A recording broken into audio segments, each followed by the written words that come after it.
আজ পড়ে শোনাব অমর কথাশিল্পী শরৎচন্দ্র চট্টোপাধ্যায়ের লেখা গল্প অভাগীর স্বর্গ। ঠাকুরদাস মুখুজ্জের বর্ষীয়সী স্ত্রী 7 দিনের জ্বরে মারা গেলেন। বৃদ্ধ মুখোপাধ্যায় মহাশয় ধানের কারবারে অতিশয় সঙ্গতিপন্ন। তার 4 ছেলে 3 মেয়ে। ছেলেমেয়েদের ছেলেপুলে হইয়াছে। জামাইরা, প্রতিবেশীর দল, চাকর বাকর, সে যেন একটা উৎসব বাঁধিয়া গেল। সমস্ত গ্রামের লোক ধুমধামের শবযাত্রা ভিড় করিয়া দেখিতে আসিল। মেয়েরা কাঁদিতে কাঁদিতে মায়ের 2 পায়ে গাঢ় করিয়া আলতা এবং মাথায় ঘন করিয়া সিন্দুর লেপিয়া দিল। বধূরা ললাট চন্দনে চর্চিত করিয়া বহুমূল্য বস্ত্রে শাশুড়ির দেহ আচ্ছাদিত করিয়া দিয়া আঁচল দিয়া তাহার শেষ পদধূলি মুছিয়া লইল। পুষ্পে পত্রে গন্ধে মাল্যে কলরবে মনে হইল না এ কোনো শোকের ব্যাপার। এ যেন বড় বাড়ির গৃহিণী 50 বর্ষ পরে আর একবার নতুন করিয়া তাহার স্বামী গৃহে যাত্রা করিতেছেন। বৃদ্ধ মুখোপাধ্যায় শান্ত মুখে তাহার চিরদিনের সঙ্গিনীকে শেষ বিদায় দিয়া অলক্ষ্যে 2 ফোঁটা চোখের জল মুছিয়া শোকার্ত কন্যা ও বধূগণকে সান্ত্বনা দিতে লাগিলেন।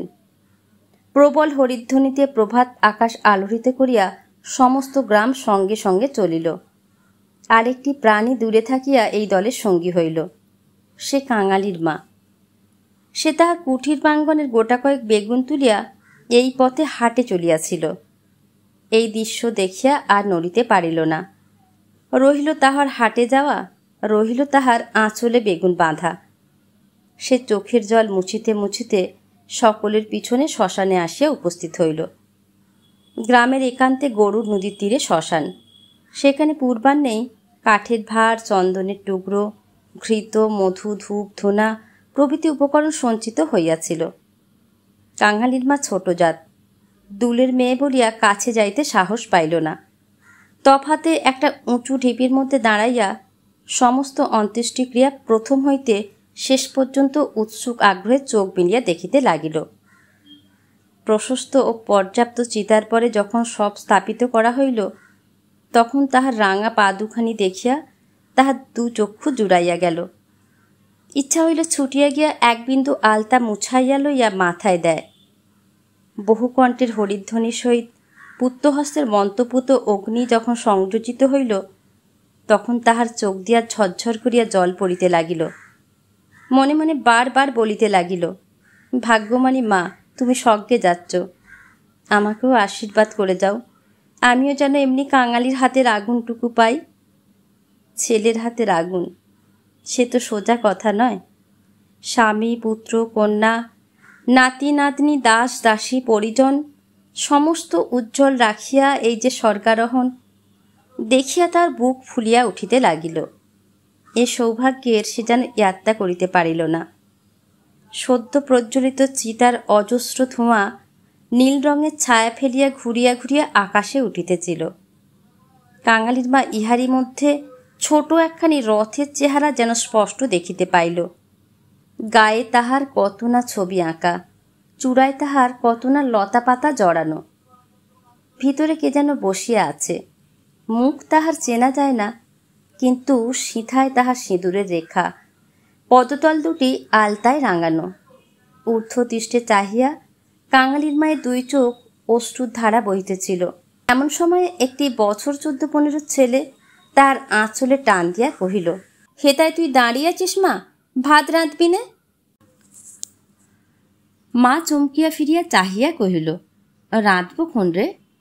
হঠাৎ উপরে অঙ্গুলি নির্দেশ করিয়া ব্যগ্র স্বরে কহিল, দেখ দেখ বাবা, বামুন মা ওই রথে চড়ে স্বর্গে যাচ্ছে। ছেলে বিস্ময়ে মুখ তুলিয়া কহিল, কই? ক্ষণকাল নিরীক্ষণ করিয়া শেষে বলিল, তুই খেপেছিস, ও তো ধুমা। রাগ করিয়া বলিল, বেলা দুপুর বাজে, আমার খিদে পায় না বুঝি? এবং সঙ্গে সঙ্গে মায়ের চোখে জল লক্ষ্য করিয়া বলিল, বামুনদের গিন্নি মরেছে, তুই কেন কেঁদে মরিস মা? কাঙালির মা আর এতক্ষণে হুঁশ হইল। পরের জন্য শ্মশানে দাঁড়াইয়া এইভাবে অশ্রুপাত করায় সে মনে মনে লজ্জা পাইল। এমনকি ছেলের অকল্যাণের আশঙ্কায় মুহূর্তে চোখ মুছিয়া ফেলিয়া একটুখানি চেষ্টা করিয়া বলিল, কাঁদব কিসের জন্যে রে? চোখে ধোঁয়া লেগেছে বই তো নয়। হ্যাঁ, ধোঁয়া লেগেছে বই তো না, তুই কাঁদতেছিলি। মা আর প্রতিবাদ করিল না। ছেলের হাত ধরিয়া ঘাটে নামিয়া নিজেও স্নান করিল, কাঙালিকেও স্নান করাইয়া ঘরে ফিরিল। শ্মশান সৎকারের শেষটুকু দেখা আর তার ভাগ্যে ঘটিল না।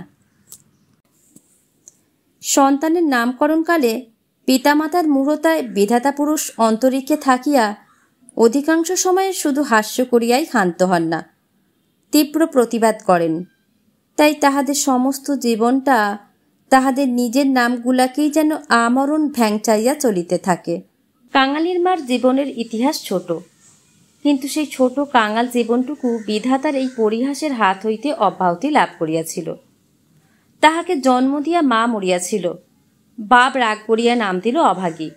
মা নাই, বাপ নদীতে মাছ ধরিয়া বেড়ায়, তাহার না আছে দিন না আছে রাত। তবু যে কি করিয়া ক্ষুদ্র অভাগী একদিন কাঙালির মা হইতে বাঁচিয়া রহিল, সে এক বিস্ময়ের বস্তু। যাহার সহিত বিবাহ হইল তাহার নাম রসিক বাঘ। বাঘের অন্য বাঘিনী ছিল, ইহাকে লইয়া সে গ্রামান্তরে উঠিয়া গেল। অভাগী তাহার অভাগ্য ওই শিশুপুত্র কাঙালিকে লইয়া গ্রামেই পড়িয়া রহিল। তাহা সেই কাঙালি বড় হইয়া আজ 15 পা দিয়াছে, সবেমাত্র বেতের কাজ শিখিতে আরম্ভ করিয়াছে। অভাগীর আশা হইয়াছে আরও বছরখানেক তাহার অভাগ্যের সহিত জুঝিতে পারিলে দুঃখ ঘুচিবে। এই দুঃখ যে কি যিনি দিয়াছেন তিনি ছাড়া আর কেহই জানে না। কাঙালি পুকুর হইতে আঁচাইয়া আসিয়া দেখিল তাহার পাতে ভুক্তাবশেষ মা একটি মাটির পাত্রে ঢাকিয়া রাখিতেছে। আশ্চর্য হইয়া জিজ্ঞাসা করিল, তুই খেলি নে মা? বেলা গড়িয়ে গেছে বাবা, এখন আর খিদে নেই। ছেলে বিশ্বাস করিল না, বলিল, খিদে নেই বই কি, কই দেখি তোর হাঁড়ি। এই ছলনায় বহুদিন কাঙালির মা কাঙালিকে ফাঁকি দিয়ে আসিয়াছে। সে হাঁড়ি দেখিয়া তবে ছাড়িল। তাহাতে আর একজনের মতো ভাত ছিল। তখন সে প্রসন্ন মুখে মায়ের কোলে গিয়া বসিল। এই বয়সের ছেলে সচরাচর এরূপ করে না, কিন্তু শিশুকাল হইতে বহুকাল যাবৎ সে রুগ্ন ছিল বলিয়া মায়ের কোর ছাড়িয়া বাহিরের সঙ্গী সাথীদের সহিত মিশিবার সুযোগ পায় নাই। এইখানে বসিয়াই তাহাকে খেলাধুলার স্বাদ মিটাইতে হইয়াছে। এক হাতে গলা জড়াইয়া মুখের ওপর মুখ রাখিয়াই কাঙালি চকিত হইয়া কহিল, মা, তোর গা যে গরম, কেন তুই অমন রোদে দাঁড়িয়ে মরা পোড়ানো দেখতে গেলি? কেন আবার নে এলি? মরা পোড়ানো কি তুই? মা শশব ব্যস্তে ছেলের মুখে হাত চাপা দিয়া কহিল, ছি বাবা, মরা পোড়ানো বলতে নেই, পাপ হয়। সতীলক্ষ্মী মা ঠাকরুন রথে করে স্বর্গে গেলেন। ছেলে সন্দেহ করিয়া কহিল, তোর এক কথা মা, রথে চড়ে কেউ নাকি আবার স্বর্গে যায়? মা বলিল, আমি যে চোখে দেখনু কাঙালি, বামুন মা রথের উপরে বসে আছে, তেনার রাঙা পা দুখানি যে সবাই চোখ মেলে দেখলে রে। সবাই দেখলে?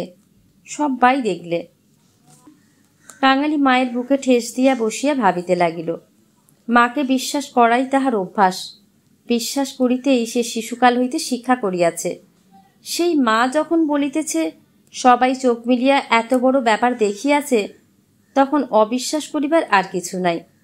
খানিক পরে আস্তে আস্তে কহিল, তাহলে তুইও তোমার স্বর্গে যাবি? বিন্দির মা সেদিন রাখালের পিসিকে বলতেছিল, কাংলার মার মতো সতীলক্ষ্মী আর দুলে পাড়ায় নেই। কাঙালির মা চুপ করিয়া রহিল। কাঙালি তেমনি ধীরে ধীরে কহিতে লাগিল, বাবা যখন তোকে ছেড়ে দিলে তখন তোরে কত লোকে তো নিকে করতে সাদাসাদি করলে, কিন্তু তুই বললি না। বললি কাঙালি বাঁচলে আমার দুঃখ ঘুচবে, আবার নিকে করতে যাব কিসের জন্যে? হ্যাঁ মা, তুই নিকে করলে আমি কোথায় থাকতুম? আমি হয়তো না খেতে পেয়ে এতদিন মরে যেতুম। মা ছেলেকে দুই হাতে বুকে চাপিয়া ধরিল। বস্তুত সেদিন তাহাকে এ পরামর্শ কম লোকে দেয় নাই, এবং যখন সে কিছুতেই রাজি হইল না, তখন উৎপাত উপদ্রব তাহার প্রতি সামান্য হয় নাই। সেই কথা স্মরণ করিয়া অভাগীর চোখ দিয়া জল পড়িতে লাগিল। ছেলে হাত দিয়া মুছাইয়া দিয়া বলিল, ক্যাঁতাটা পেতে দেব মা, শুবি? মা চুপ করিয়া রহিল। কাঙালি মাদুর পাতিল, কাঁথা পাতিল, মাচার উপর হইতে বালিশটি পাড়িয়া দিয়া হাত ধরিয়া তাহাকে বিছানায় টানিয়া লইয়া যাইতে মা কহিল, কাঙালি, আজ তোর আর কাজে গিয়ে কাজ নেই। কাজ কামাই করিবার প্রস্তাব কাঙালির খুব ভালো লাগিল, কিন্তু কহিল, জলপানির পয়সা দুটো তো তাহলে দেবে না মা? না দিগ্গে, আয়, তোকে রূপ কথা বলি। আর প্রলুব্ধ করিতে হইল না। কাঙালি তৎক্ষণাৎ মায়ের বুক ঘেঁষিয়া শুইয়া পড়িয়া বলিল, বল তাহলে। রাজপুত্তুর, কোটালপুত্তুর আর সেই পক্ষীরাজ ঘোড়া। অভাগী রাজপুত্র, কোটালপুত্র আর পক্ষীরাজ ঘোড়ার কথা দিয়া গল্প আরম্ভ করিল। এ সকল তাহার পরের কাছে কতদিনের শোনা এবং কতদিনের বলা উপকথা। কিন্তু মুহূর্ত কয়েক পরে কোথায় গেল তাহার রাজপুত্র আর কোথায় গেল তাহার কোটালপুত্র? সে এমন উপকথা শুরু করিয়া দিল, যাহা পরের কাছে তাহা শেখা নয়, নিজের সৃষ্টি। জ্বর তাহার যত বাড়িতে লাগিল, উষ্ণ রক্তস্রোত যত দ্রুত বেগে মস্তিষ্কে বহিতে লাগিল, ততই সে যেন নব নব উপকথার ইন্দ্রজাল রচনা করিয়া চলিতে লাগিল। তাহার বিরাম নাই, বিচ্ছেদ নাই। কাঙালি স্বল্প দেহ বারবার রোমাঞ্চিত হইতে লাগিল। ভয়ে বিস্ময়ে পুলকে সে সজোরে মায়ের গলা জড়াইয়া তাহার বুকের মধ্যে যেন মিশিয়া যাইতে চাহিল। বাহিরে বেলা শেষ হইল, সূর্য অস্ত গেল। সন্ধ্যার ম্লান ছায়া গাঢ়তর হইয়া চরাচর ব্যাপ্ত করিল, কিন্তু ঘরের মধ্যে আজ আর দীপ জ্বলিল না। গৃহস্থের শেষ কর্তব্য সমাধা করিতে কেহ উঠিল না। নিবিড় অন্ধকার, কেবলই রুগ্ন মাতার গুঞ্জন নিস্তব্ধ পুত্রের কর্ণে সুধা বর্ষণ করিয়া চলিতে লাগিল।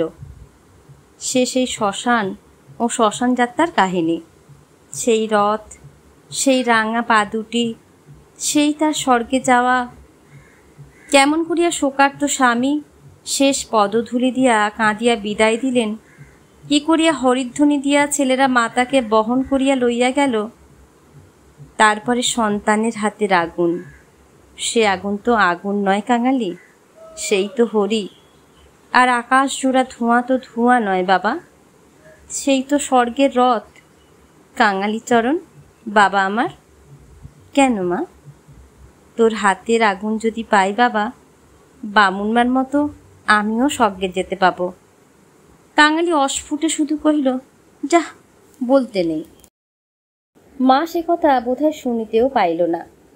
তপ্ত নিঃশ্বাস ফেলিয়া বলিতে লাগিল, ছোট জাত বলে তখন কিন্তু কেউ ঘেন্না করতে পারবে না, দুঃখী বলে কেউ ঠেকিয়ে রাখতে পারবে না। ইস, ছেলের হাতের আগুন, রথকে যে আসতেই হবে। ছেলে মুখের ওপর মুখ রাখিয়া ভগ্ন কণ্ঠে কহিল, বলিস নে মা, বলিস নে, আমার বড্ড ভয় করে। মা কহিল, আর দেখ কাঙালি, তোর বাবাকে একবার ধরে আনবি, অমনি যেন পায়ের ধুলো মাথায় দিয়ে আমাকে বিদায় দেয়, অমনি পায়ে আলতা, মাথায় সিঁদুর দিয়ে। কিন্তু কে বা দেবে? তুই দিবি না রে কাঙালি? তুই আমার ছেলে, তুই আমার মেয়ে, তুই আমার সব। বলিতে বলিতে সে ছেলেকে একেবারে বুকে চাপিয়া ধরিল। অভাগীর জীবননাট্যের শেষ অঙ্ক পরিসমাপ্ত হইতে চলিল। বিস্তৃতি বেশি নয়, সামান্যই। বোধ করি 30টা বৎসর আজও পার হইয়াছে কি হয় নাই, শেষও হইল তেমনি সামান্যভাবে। গ্রামে কবিরাজ ছিল না, ভিন্ন গ্রামে তাহার বাস। কাঙালি গিয়া কাঁদাকাটি করিল, হাতে পায়ে পড়িল, শেষে ঘটি বাঁধা দিয়া তাহাকে 1 টাকা প্রণামী দিল। তিনি আসিলেন না, গোটা চারেক বড়ি দিলেন। তাহার কত কি আয়োজন, ফল, মধু, আদার সত্ত্ব, তুলসী পাতার রস। কাঙালির মা ছেলের প্রতি রাগ করিয়া বলিল, কেন তুই আমাকে না বলে ঘটি বাঁধা দিতে গেলি বাবা? হাত পাতিয়া বড়ি কয়টি গ্রহণ করিয়া মাথায় ঠেকাইয়া উনানে ফেলিয়ে দিয়া কহিল, ভালো হইতো এতেই হব। বাগদিদুলের ঘরে কেউ কখনো ওষুধ খেয়ে বাঁচে না। দিন 2 এমনি গেল। প্রতিবেশীরা খবর পাইয়া দেখিতে আসিল। যে যাহা মুষ্টিযোগ জানিত, হরিণের শিং ঘষা জল, গেটে কুড়ি পুড়াইয়া মধুতে মারিয়া চাটাইয়া দেওয়া ইত্যাদি অব্যর্থ ঔষধের সন্ধান দিয়া যে যাহার কাজে গেল। ছেলে মানুষ কাঙালি ব্যতিব্যস্ত হইয়া উঠিতে মা তাহাকে কাছে টানিয়া লইয়া কহিল, কোবরেজের বড়িতে কিছু হয় না বাবা, আর ওদের ওষুধে কাজ হবে, আমি এমনি ভালো হব। কাঙালি কাঁদিয়া কহিল, তুই বড়ি তো খেলি নে মা, উনুনে ফেলে দিদি। এমনি কি কেউ সারে? আমি এমনি সেরে যাব। তার চেয়ে তুই দুটো ভাতে ভাত ফুটিয়ে খা দেখি, আমি চেয়ে দেখি। কাঙালি এই প্রথম অপটু হস্তে ভাত রাঁধিতে প্রবৃত্ত হইল। না পারিল ফ্যান ঝাড়িতে, না পারিল ভালো করিয়া ভাত বাড়িতে। উনান তাহার জ্বলে না, ভিতরে জল পড়িয়া ধোঁয়া হয়। ভাত ঢালিতে চারিদিকে ছড়াইয়া পড়ে। মায়ের চোখ ছলছল করিয়া আসিল। নিজে একবার উঠিবার চেষ্টা করিল, কিন্তু মাথা সোজা করিতে পারিল না, শয্যায় লুটাইয়া পড়িল। খাওয়া শেষ হইয়া গেলে ছেলেকে কাছে লইয়া কি করিয়া কি করিতে হয় বিধিমতে উপদেশ দিতে গিয়া তাহার ক্ষীণ কণ্ঠ থামিয়া গেল। চোখ দিয়া কেবল অবিরল ধারে জল পড়িতে লাগিল। গ্রামের ঈশ্বর নাপিত নারী দেখিতে জানিত। পরদিন সকালে সে হাত দেখিয়া তাহারই সম্মুখে মুখ গম্ভীর করিল, দীর্ঘ নিঃশ্বাস ফেলিল এবং শেষে মাথা নাড়িয়া উঠিয়া গেল। কাঙালির মা ইহার অর্থ বুঝিল, কিন্তু তাহার ভয় হইল না। সকলে চলিয়া গেলে সে ছেলেকে কহিল, এইবার একবার তাকে ডেকে আনতে পারিস বাবা? কাকিমা, ওই যে রে, ও গায়ে যে উঠে গেছে। কাঙালি বুঝিয়া কহিল, বাবাকে?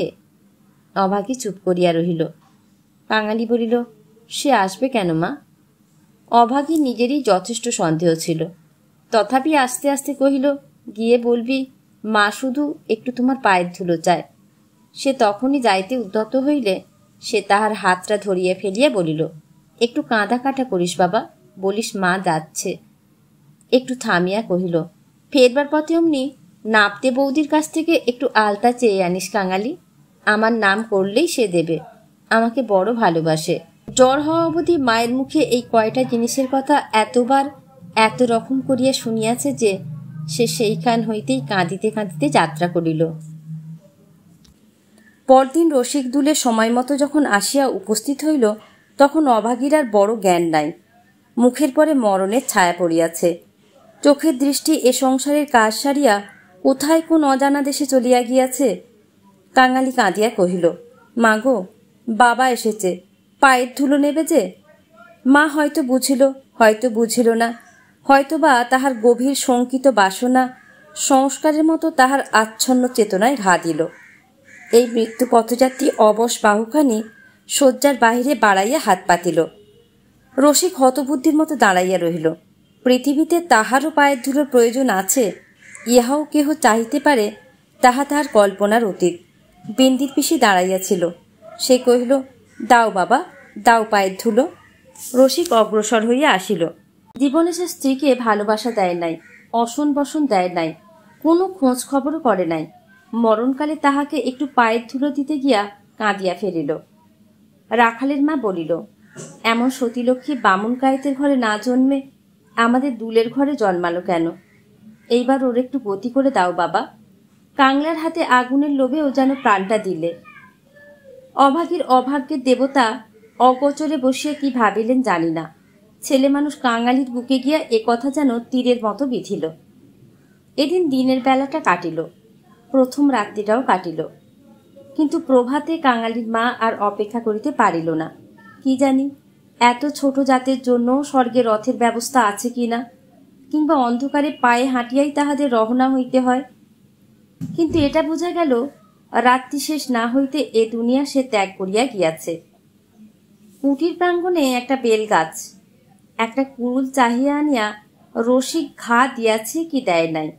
জমিদারের দারোয়ান কোথা হইতে ছুটিয়া আসিয়া তাহার গালে সশব্দে একটা চর বসাইয়া দিল। কুড়ুল কাড়িয়া কহিল, শালা, এ কি তোর বাপের গাছ আছে যে কাটতে লেগেছিস? রসিক গালে হাত বুলাইতে লাগিল। কাঙালি কাঁদো কাঁদো হইয়া বলিল, এ যে আমার মায়ের হাতে পোতা গাছ দারোয়ানজি, বাবাকে খামোকা বকলে কেন? হিন্দুস্তানি দারোয়ান তাহাকেও একটা অসাব্র গালি দিয়া মারিতে গেল, কিন্তু সে নাকি তাহার জননীর মৃতদেহ স্পর্শ করিয়া বসিয়াছিল, তাই অশৌচের ভয়ে তাহার গায়ে হাত দিল না। হাঁকাহাঁকিতে একটা ভিড় উঠিল। কেহই অস্বীকার করিল না যে বিনা অনুমতিতে রসিকের গাছ কাটিতে যাওয়াটা ভালো হয় নাই। তাহারাই আবার দারোয়ানজির হাতে পায়ে পড়িতে লাগিল। তিনি অনুগ্রহ করিয়া যেন একটা হুকুম দেন, কারণ সে সময় যে কেহ দেখিতে আসিয়াছে কাঙালির মা তাহারই হাতে তাহার শেষ অভিলাষ ব্যক্ত করিয়া গিয়াছে। দারোয়ান ভুলিবার পাত্র নহে। সে হাত মুখ নাড়িয়া জানাইল, এ সকল তাহার কাছে খাটিবে না। জমিদার স্থানীয় লোক নহেন, গ্রামে তাহার একটা কাছারি আছে, গোমস্তা অধররাই তাহার কর্তা। লোকগুলা যখন হিন্দুস্তানিটার সঙ্গে ব্যর্থ অন্যয় বিনয় করিতে লাগিল, কাঙালি ঊর্ধ্বশ্বাসে দৌড়াইয়া একেবারে কাছারি বাড়িতে আসিয়া উপস্থিত হইল। সে লোকের মুখে মুখে শুনিয়াছিল পিয়াদা ঘুষ লয়। তাহার নিশ্চয় বিশ্বাস হইল এত বড় অসংগত অত্যাচারের কথা যদি কর্তার গোচর করিতে পারে তো ইহার প্রতিবিধান না হইয়া পারে না। হায় রে অনভিজ্ঞ! বাংলাদেশের জমিদার ও তাহার কর্মচারীকে সে চিনিত না। সদ্য মাতৃহীন বালক শোক ও উত্তেজনায় উদ্ভ্রান্ত হইয়া একেবারে উপরে উঠিয়া আসিয়াছিল। অধররা সেই সময় সন্ধানিক ও যৎসামান্য জলযোগান্তে বাহিরে আসিয়াছিলেন। বিস্মিত ক্রুদ্ধ হইয়া কহিলেন, কে রে?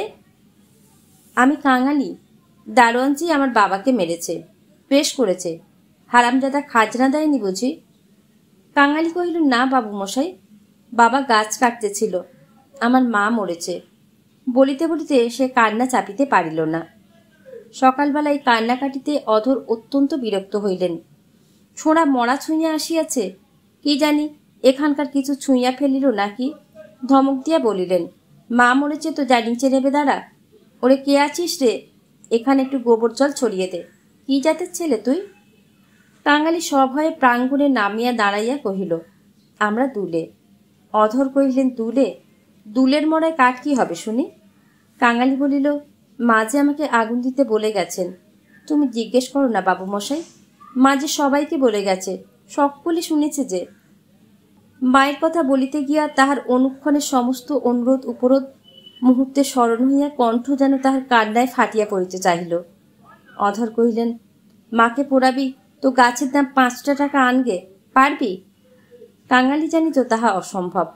তাহার উত্তরীয় কিনিবার মূল্যস্বরূপ তাহার ভাত খাইবার পিতলের কাঁসিটি বিন্দির পিসি 1 টাকায় বাধা দিতে গিয়াছে। সে চোখে দেখিয়া আসিয়াছে। সে ঘাড় নাড়িল, বলিল না। অধর মুখখানা অত্যন্ত বিকৃত করিয়া বলিলেন, না তো মাকে নিয়ে নদীর চড়ায় পুঁতে ফেলকে যা। কার বাবার গাছে তোর বাবা কুড়ুল ঠেকাতে যায়? পাজি হতচ্ছাড়া। কাঙালি বলিল, সে যে আমাদের উঠোনের গাছ বাবু মশাই, সে আমার মায়ের হাতে পোঁতা গাছ। হাতে পোঁতা গাছ? পাড়ে ব্যাটাকে গলা ধাক্কা দিয়ে বার করে দে। পাড়ে আসিয়া গলা ধাক্কা দিল এবং এমন কথা উচ্চারণ করিল যাহা কেবল জমিদারের কর্মচারীরাই পারে। কাঙালি ধুলো ঝাড়িয়া উঠিয়া দাঁড়াইল। তারপর ধীরে ধীরে বাহির হইয়া গেল। কেন যে সে মার খাইল, কি তাহার অপরাধ, ছেলেটা ভাবিয়াই পাইল না। গোমস্তা নির্বিকার চিত্তে দাগ পর্যন্ত পড়িল না। পড়িলে এ চাকুরি তাহার জুটিত না। কহিলেন, পরেশ দেখো তো হে, এ বেটার খাজনা বাকি পড়েছে কিনা। থাকে তো জালটাল কিছু একটা কেড়ে এনে যেন রেখে দেয়, হারামজাদা পালাতে পারে। মুখুজ্জে বাড়িতে সাধ্যের দিন, মাঝে কেবল একটা দিন মাত্র বাকি। সমারোহের আয়োজন গৃহিণীর উপযুক্ত করিয়াই হইতেছে। বৃদ্ধ ঠাকুরদাস নিজে তত্ত্বাবধান করিয়া ফিরিতেছিলেন। কাঙালি আসিয়া তাহার সম্মুখে দাঁড়াইয়া কহিল, ঠাকুরমশাই, আমার মা মরে গেছে। তুই কে? কি চাস তুই? আমি কাঙালি।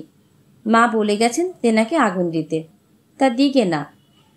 কাছারির ব্যাপারটা ইতিমধ্যে মুখে মুখে প্রচারিত হইয়া পড়িয়াছিল। একজন কহিল, ও বোধহয় একটা গাছ চায়, এই বলিয়া সে ঘটনাটা প্রকাশ করিয়া কহিল। মুখুজ্জে বিস্মিত ও বিরক্ত হইয়া কহিলেন, শোনো আবদার, আমারই কত কাঠের দরকার, কাল বাদে পরশু কাজ, যা যা, এখানে কিছু হবে না। এই বলিয়া অন্যত্র প্রস্থান করিলেন। ভট্টাচার্য মহাশয় অদূরে বসিয়া ফর্দ করিতেছিলেন।